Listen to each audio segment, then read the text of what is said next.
오늘은 마태복음 13장 1절에서 17절 말씀입니다.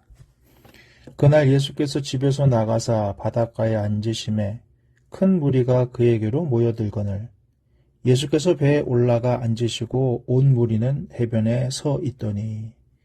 오늘 말씀은 이렇게 시작합니다. 큰 무리가 바닷가에 앉으신 예수님께로 모여들었습니다. 아마도 많은 경우는 치유를 바랬겠지요. 그러나 예수님께서는 다가오는 청중들을 맞으시지 않고 배에 올라가서 앉으셨습니다. 왜 그러셨을까요? 치유보다 더 중요한 천국 복음을 전하시기 위해서였을 것입니다. 자, 3절 보면 예수님께서 비유로 여러 가지를 말씀하시는데 우리가 잘 아는 씨 뿌리는 비유입니다. 첫 번째로는 뿌리는데 덜어는 길가에 떨어짐에 새들이 와서 먹어버렸다. 씨는 똑같습니다. 그런데 떨어지는 밭이 달라요. 첫 번째는 길가밭인데 새들이 와서 먹어버렸답니다. 다시 말하면 말씀이 떨어질 때에 그 말씀 빼앗아가는 자가 있다는 겁니다. 두 번째는 덜어는 흙이 얕은 돌밭에 떨어짐에 흙이 깊지 아니하므로 곧 싹이 나오나 해가 돋은 후에 타서 뿌리가 없으므로 말랐다. 이렇게 말합니다. 두 번째 밭은 흙이 얕은 돌밭입니다. 바닥이 돌이기 때문에 흙으로 덮여 있긴 하지만 얇습니다. 그래서 말씀이 싹이 나오는데 뿌리가 깊이 들어갈 수가 없는 것이죠. 우리의 마음도 마찬가지입니다. 겉으로는 괜찮은 것 같지만은 사실은 조금만 내려가면 단단한 돌 같은 마음을 가진 그런 사람들이 있을 것입니다. 말씀이 뿌리를 내리긴 어렵습니다. 그냥 봐서는 싹이 나니까 말씀이 역사가 있구나 생각하기는 쉽지만은 실제로 뿌리를 내릴 수 없는 그런 단단한 마음을 가진 사람이 있을 겁니다. 그래서 그런 경우에는 어떻게 된답니까? 해가 돋은 후에 여러분, 해는 좋은 것이죠. 해가 있어야 식물이 자랍니다. 그런데 뿌리가 없으면 해가 있을 때 오히려 말라 죽지요. 우리 인생 가운데 고난도 약이 됩니다. 어떻게? 마음이 건강한 사람은 고난도 이겨내고 어려움도 이겨냅니다. 그래서 그거를 자기의 양분으로 삼습니다. 그런데 마음에 심지가 약한 사람, 마음이 건강하지 않은 사람은 조금만 어려움이 닥치면은 마음이 흔들려 버리고 말라버리고 스스로를 괴롭히고 죽이고 이렇게 되게 되는 것이죠. 얼마나 안타깝습니까? 내 마음이 건강하지 않아서 그렇다는 것을 기억하십시오. 세 번째로는 가시떨기 위에 떨어진 밭입니다. 가시떨기 위에 떨어졌는데 가시가 자라서 기운을 막았다는 거예요. 흙은 괜찮을지 모르지만 거기 너무 잡다한 가시떨기 같은 것이 있어요. 좋지 않은 것들이 많습니다. 여러분, 이 세상을 살아가는데 우리 마음을 잠식하려고 하는 좋지 않은 것들이 너무나 많습니다. 별거 아닌 것 같잖아요. 그것 때문에 하나님의 말씀이 내 안에 자리 잡지 못합니다. 기운을 막았다. 자, 이렇게 세 가지 밭이 나왔는데요. 다 좋지 않은 밭이죠. 그런데 8절에 보면 덜어는 좋은 밭에 떨어졌답니다. 좋은 밭은 100배, 60배, 30배 결실한다. 이거예요. 그러니까 좋은 밭에도 종류가 있어요. 100배, 60배, 30배. 어쨌든지 간에 여러 배, 수십 배로 결실을 한다. 그것은 굳이 그걸 가지고 왜 나는 100배야, 나는 60배인데 너는 30배밖에 안 됐어. 뭐 이렇게 비교할 필요 없다는 거예요. 그건 그냥 서로 좋은 밭이라는 겁니다. 그러니까 오늘 말씀을 보면서 우리가 첫 번째로 깨달아야 될 것은 뭐냐면 나는 말씀 앞에 과연 어떤 밭일까? 이것입니다. 나는 길가같이 사람들이 밟고 다녀서 다져져서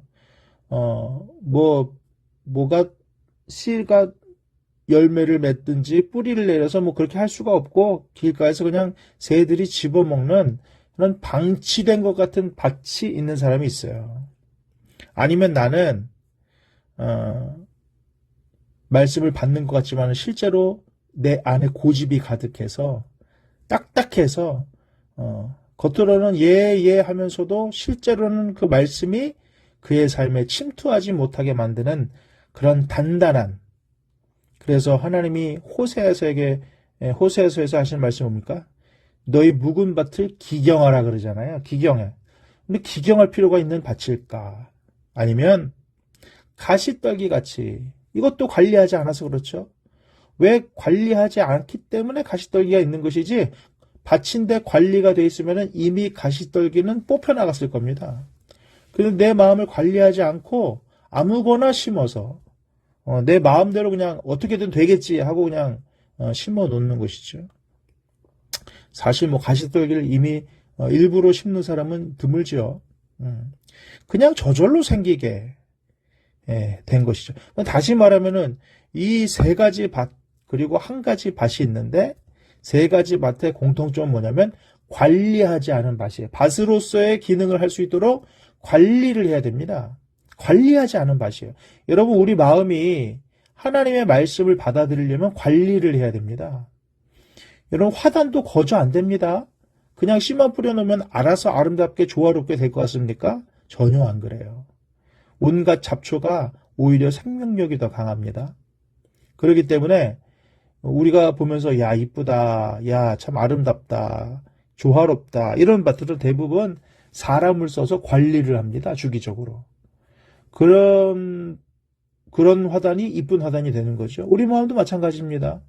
주기적으로 관리하지 않으면요, 우리 마음에 온갖 것들이 도사리고 있어서 하나님의 말씀이 열매 맺지 못한다. 내 마음은 과연 어떤 밭일까? 관리하고 있습니까? 아니면은 관리하지 못해서 하나님의 말씀이 전혀 역사하지 못하고 조금 역사하는 것 같다가도 금방 말라버리고 뭐 이런 마음이 될 수 있다는 것이죠. 어쨌든지 중요한 것은 뭐냐? 문제를 정확히 아는 게 중요합니다. 병원 가서도 진단이 정확한 게 중요하지 않습니까? 그 진단을 위해서 좋은 기계, 뭐 수십억 되는 기계도 쓰지 않습니까? 정확한 진단을 위해서 우리는 돈을 써요. 그리고 그렇게 됐을 때 거기서부터 치료가 시작되는 거죠. 문제 해결이 시작되는 겁니다. 그러니까 정확하게 내 자신을 진단할 수 있어야 된다. 자, 이후의 말씀을 보시면은 제자들이 물어봤습니다. 어찌하여 그들에게 비유로 말씀하십니까?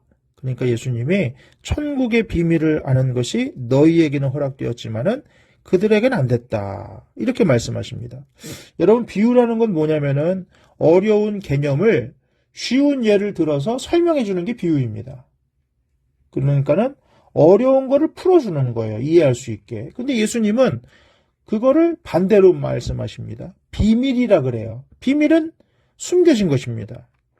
그러면서 하시는 말씀이 12절에 무릇 있는 자는 받아 넉넉하게 되되 없는 자는 그 있는 것도 빼앗기리라. 예, 우리가 신앙생활하면서 우리가 경험하는 거 아닙니까? 내 마음 가운데 하나님의 은혜가 있으면 더 큰 은혜가 임해요. 겸손한 자는 더 겸손하려고 합니다. 이것이 신기하죠? 야, 저렇게 겸손한 사람이 뭐 겸손할 필요가 있을까 싶은데 그런 사람이 항상 하는 말이 있어요. 아유, 저는 아무것도 아닙니다. 사실은 저 되게 교만해요. 이렇게 말해요. 너무 신기하죠? 항상 반대입니다.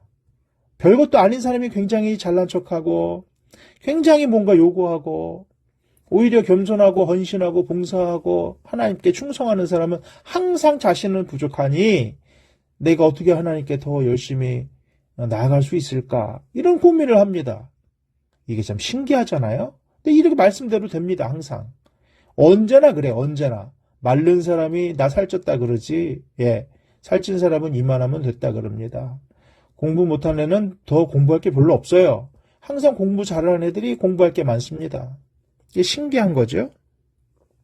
그러므로 내가 그들에게 비유로 말하는 것은 그들이 보아도 보지 못하고 들어도 듣지 못하며 깨닫지 못합니다. 이렇게 말합니다. 하면서 이사야의 예언을 이제 인용하셨습니다. 14절에 너희가 듣기는 들어도 깨닫지 못할 것이요 보기는 보아도 알지 못하리라. 이렇게 말씀하십니다.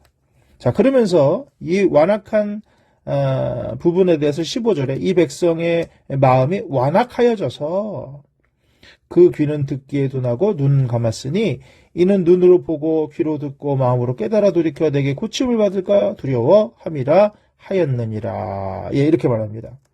그러니까는 결국은 문제는 뭐래요? 마음이 완악해진 게 문제라는 거예요. 마음이 여기서는 이제 완악했다는 말은 둔해졌단 말입니다. 왜 둔해졌을까요? 죄악과 욕심에 사로잡혀 있기 때문에 둔해진 것입니다. 여러분, 우리 마음이 둔해지는 가장 근본적인 요인은 욕심입니다. 욕심. 뭔가를 하고자 하고 얻고자 하는 것 때문에 욕심이 생겨요. 그래서 볼 걸 못 봅니다. 들을 걸 못 들어요. 그렇게 되면 어떻게 된답니까? 고침을 못 받는다. 아까 말씀드린 비유로 말하자면 열매 없는 밭이 된다, 이런 뜻입니다. 그러니까는 결국은 내 마음이 완악하냐, 둔해졌냐, 내 마음이 죄악과 욕심에 사로잡혀 있냐, 이거를 진단해 보라는 것이죠. 자, 그러면서 내가 진실로 너에게 이르노니 많은 선지자들이 그리고 의인들이 너희가 보는 것을 보고자 하여도 보지 못하였고 듣는 것을 듣고자 해도 듣지 못하였노라. 예, 이 시대에 예수님의 말씀을 보고 들은 이 놀라운 사람들이 있죠. 과거에 대단한 사람들, 아브라함, 믿음의 조상이죠. 모세, 율법을 받았던 출애굽의 영웅입니다. 엘리야, 예, 하늘에서 불을 내린 아주 위대한 선지자죠. 이런 사람들도 이 시대의 사람들처럼 예수님의 말씀을 듣지 못했죠. 예수님의 역사를 보지 못했습니다. 하물며 지금 이 시대를 살아가는 우리처럼 책으로 된 예수님의 말씀을 가지고 있는 것은 언감생심, 불가능한 일이죠. 그러므로 우리는 지금 얼마나 특별한 시대를 살고 있느냐를 기억해야 됩니다. 그런데 그 특별한 시대를 특별하게 하지 못하게 만드는 게 뭡니까? 우리 마음의 완악함이다. 그 시대나 이 시대나 똑같이 말씀이 말씀되지 못하게 만드는 건 뭐냐? 우리의 마음이다라는 거죠. 다시 돌아가면 내 마음은 과연 하나님의 말씀을 말씀되게 하고 있는가?